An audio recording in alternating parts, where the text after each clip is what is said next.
Good morning, or good afternoon, or good evening, depending on wherever you are. Today, I've been called to do just hopefully a quick video about for people who are a bit frustrated with their day, and it's within the context of their work day.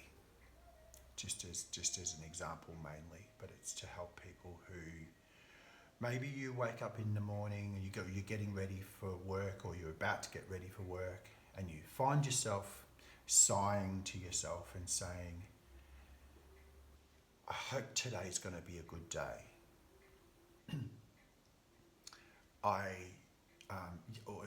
Today's going to be a good day. You're trying to be positive, you're trying to be optimistic about your day because you struggle. This is for those people. So we're just going to quietly sit with spirit now and see what comes through. I may pull out some cards as well here and there. But basically, that statement of today's going to be a good day, or I hope today's going to be a good day, actually, how about you say, today is a good day. It already is a good day. I don't have to live in hope that it's going to be a good day. It actually is a good day. Because my peace, my inner peace, my state of mind, the feelings in my body, my happiness, are not actually affected by the things that happen in my day.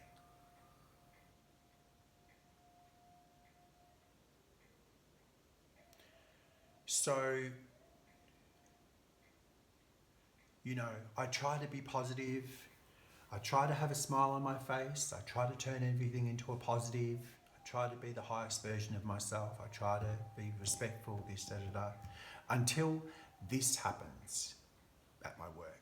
Until I try to help a customer and the support systems, the online support systems are failing me, or are slow, or I'm trying to call my support systems for help and they're too slow in getting back to me, and I have to tell the customer that I'll call them back, or they'll have to leave and I'll call them when I have the information, or I'm able to do what they need to do. And that frustrates me,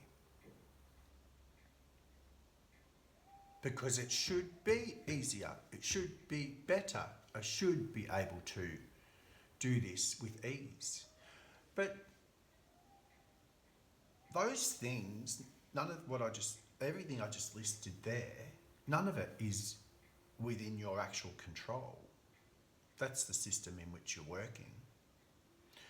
Nor can you control the mood or headspace or energy of the person who's standing before you, so let's say the customer or your work colleagues or whatever. Can't control that stuff. So why would you be affected by it? It's easy to be affected by it. You have to choose not to be affected by it. And so the card that comes up is the Fool card, and that, for me, is about emotional and mental detachment from others. Now, it doesn't mean that you're detached and have no empathy and this, that, and the other. Or compassion. It means that what's happening around me does not affect my reality of my internal reality of who I am, who I know myself to be, how I feel about myself, how I feel about my life, how I think. That's their stuff over there, and that's their stuff over there, and I just do my best to get through the day. But this shouldn't be about survival. This should be about thriving and being happy no matter what happens. So we detach emotionally, mentally, in that we've got boundaries in place so that we're not affected by. It doesn't mean that we're not, how can I explain it? It doesn't mean that that we don't care. It's not about not caring. It's about carrying that higher frequency within yourself, embodying a higher frequency, embodying a higher way of thinking, whereby you just simply accept what's happening around you and not entering your day or your workplace with expectations of yourself, expectations of how customers should be or your work colleagues should be or what your day should be like or how easy it should be to get support, professional support, or how easy it should be to fill out this form for the customer or whatever. No expectations around that at all. It's stuff that you can't control. And if your experience of it is, it's always frustrating and slow when you just want to get it done and help the customer as much as you can, or your client as much as you can, then you're just gonna be frustrated. So drop the expectations. Don't even expect that it's going to be slow. Have no expectation and just know that whatever's going on around you in your day, you are still happy. You are still at peace because that's what you contribute to this work environment. That's what you bring into this work environment is happiness and peace, this quiet happiness and peace. Groundedness within yourself, so that when things go wrong or take longer than they should, or anything like that, it's not even about how you respond to it. We're going beyond that now. It's not about how you respond to it. It's about that you're unaffected by it on an internal level. So your response is always going to be of a higher nature, one of tolerance, acceptance, patience, whatever.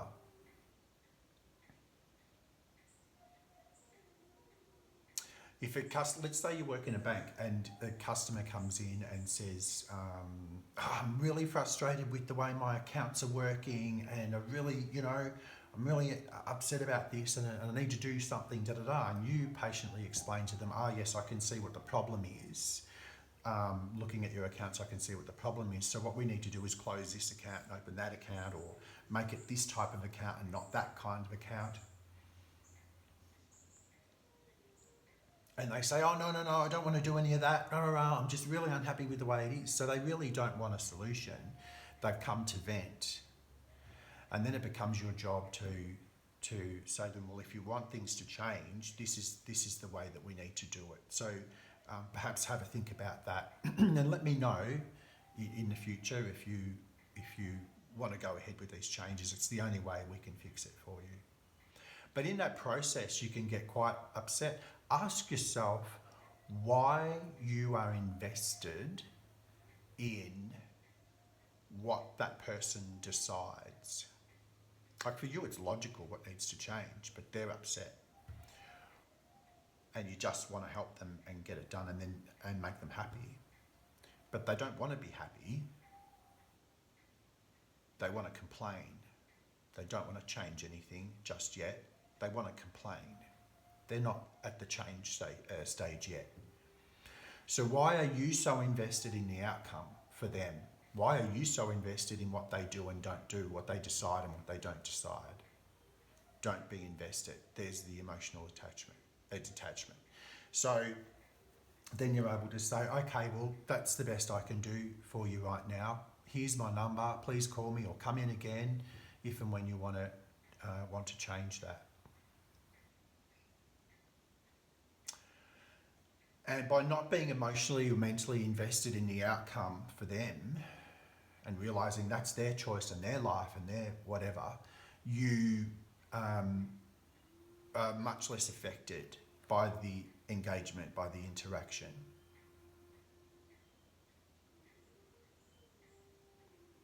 So this is about you choosing to be happy and to maintain that frequency no matter what's going on around you. And some people might say, I'm great, I'm really positive at work and until this happens or until that kind of person comes in. Perhaps take a look at, because what I'm getting is it's not actually about what type of person comes in, or what kind of complaint you're dealing with, or what kind of frustration you're having with the computer systems or whatever, or support systems. It's actually more about try to look at the patterns across a week or a couple of weeks of, is there a time of day that I tend to start feeling frustrated, or my brain is fried, or I'm lacking tolerance or patience or whatever's needed for the job, where I've had enough? Is there a time of day?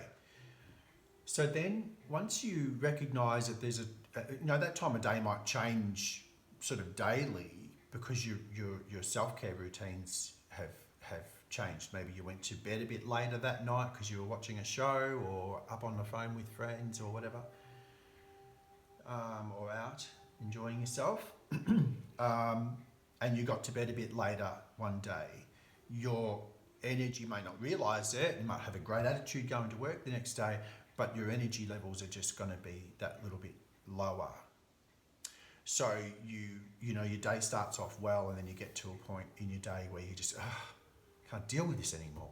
I can't deal with another obstacle or delay or another person with attitude or problems or whatever. I can't deal with this anymore, and it's hit you at a certain time of day because that's where your energy's lower. Another day where you are more rested, your tolerance and your energy levels are higher for longer throughout the day. So it can be things like that as well. It can be that maybe you're being too strict with your diet and you're actually in detox mode when you're at work. And you actually, at that time or that point of the day, whatever the point of the day is, you actually need to have, grab an apple or eat a carrot or have some grapes or a banana or get some protein in you, have some nuts. And then that gives you a more sustains your body. Maybe you're not using your work breaks to serve you best. Maybe you need to use those breaks instead of making a personal phone call or whatever. You actually go outside and even if you have a view of nature, if you can't be in nature, if you can see a tree or a bit of grass, a patch of grass, whatever, and you just focus on that and breathe. Take a breather outside, away from your desk, away from your work for even a few minutes if that's all you have.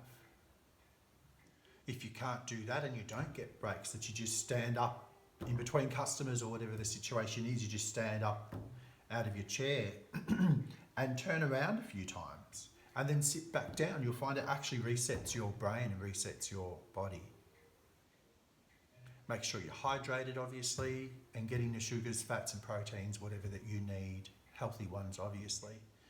If you find your energy levels are low, see whether those things are impacting, because that's self-care, right? See if the lack of those things are impacting your energy levels, which then impact your tolerance levels and whatnot.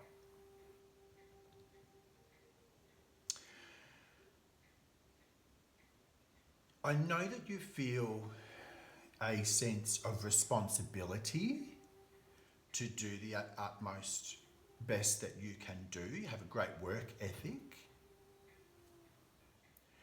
But somehow that's translating into it should be like this. I should be like this and it should be like this. I should be supported by the systems at work or by the whatever, my colleagues or whatever it is, my boss. I should be supported because this is how it should be. And if it's not that, you're setting yourself up for failure straight away. You're setting yourself up for frustration and disappointment straight away.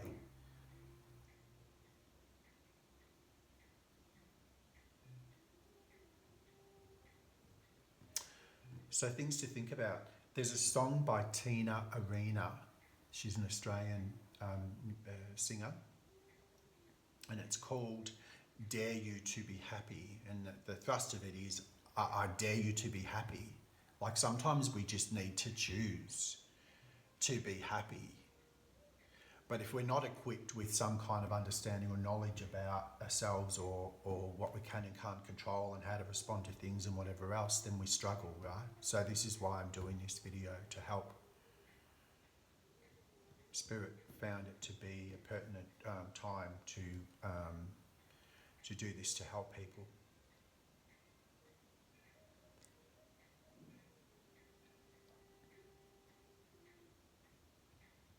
So really have a look at your lifestyle, have a look at, are you managing your emotional stuff, your inner stuff well at home? Or do you just ignore that stuff? Do you, once your day's done and you collapse on the couch and you just, this things start to come up in your mind that you're not happy with or need to process, and you just push it away? Just eat your comfort food or drinking your bottle of wine or whatever it is that you do, or distract yourself with a friend on the phone, or whatever it is you do. Maybe that stuff needs dedicated time for you to sit with yourself and support yourself, to allow yourself to create time and space to be an observer of those thoughts and feelings, and feel safe enough to allow yourself to feel the associated feelings to those thoughts that come through your mind. Clearing that stuff out daily or every second day, or whatever you can handle, then creates space within us for more of that higher frequency, and then we're able to carry that into our day.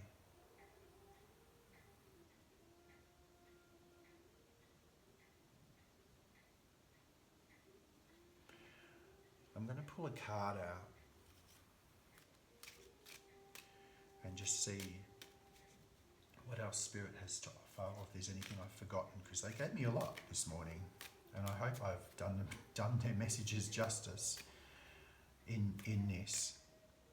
So just remember, your job is to carry the higher frequency into your day, into your into the outer world. So all of the interactions that you then have with colleagues and clients, whether it's on the phone, in person, or via email, or whatever, you're always giving off that happy vibe, and it creates a ripple effect. When you drop a pebble into water, and it creates a ripple effect, and it's unspoken, it's unseen, it's whatever, it's felt. So that then turns out to be what it is that you bring to that environment.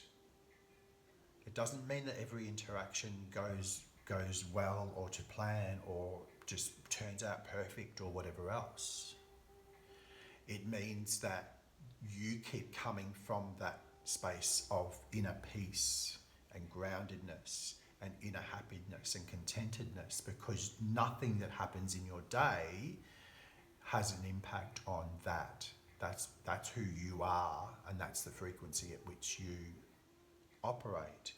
So the influence that you'll have upon everyone you come in contact with will be a pleasant influence coming off you.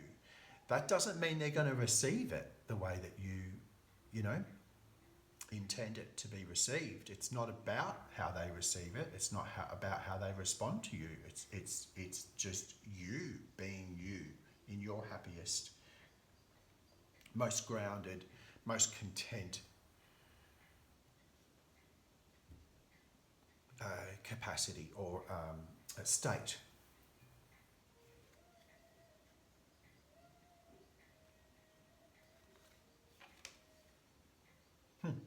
And here we have the Strength card. So Spirit's basically saying, you know you've got this. You know you can do this. I don't know if you can see this, but you can see there's mountains behind her.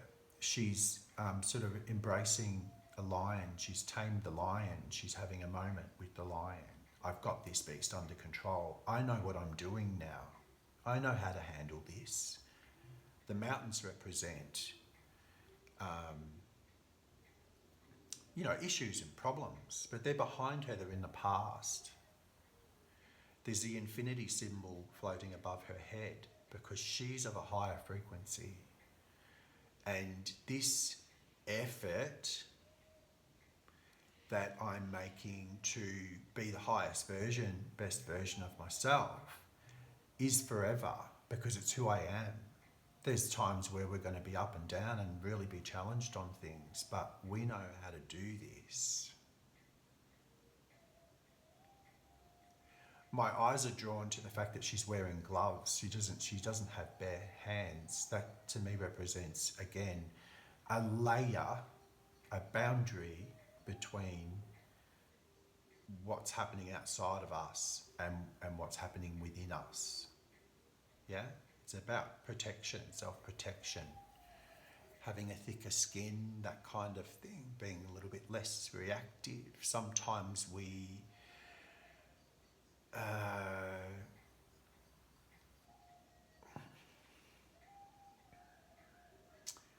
start feeling sorry for ourselves with certain situations. So for some people, that challenging situations make them feel sorry for themselves. They jump on the pity party wagon, and maybe it's really not about that. Maybe this customer's behaviour is really not about you. It's about where they're at. Yeah? So, some food for thought, but mainly from spirit. You can do this. You know you've got this down packed. You just needed to hear some of these things just to iron out the wrinkles. All right? You're already good people and you're already doing things to the best of your ability as you know it. But we're trying to give you more resources, different ways. Change your perspective is what I get. And there's the sun.